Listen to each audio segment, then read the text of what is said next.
how do you go about hiring? What is your hiring process to kind of it's so I mean every time I hire, I'm like, everyone's great. So like, everyone I talk to, I'm like, oh, this is wonderful. And I was like, how do you get past that first impression that's like the best impression that people give out to see? Do you have multiple levels or do you have tests you give to people? How do you figure that out? I know people talk a lot about that the tests or personality tests, and I've never done that. I haven't found that that's worked for me. Definitely, we do have different levels. So now we have an HR team that, of course, is going to screen the person with the attorneys. I will generally meet with every attorney myself and do an interview, and just I know what's been successful in the past. I mean, don't get me wrong, I've definitely made mistakes. We haven't been perfect, but we've been fortunate to have most of our team that we've hired has continued with us.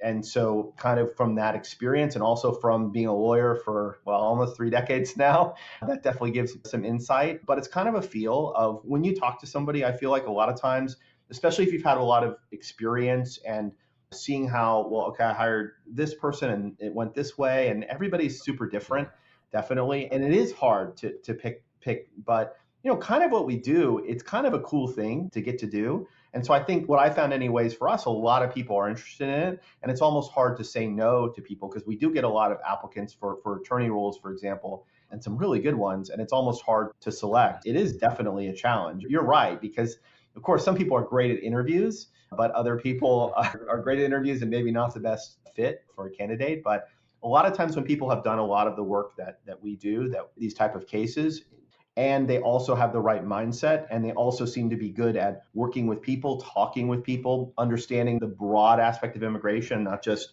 kind of looking at this one case, but like how's this going to affect the person's life. That's kind of what we're looking for.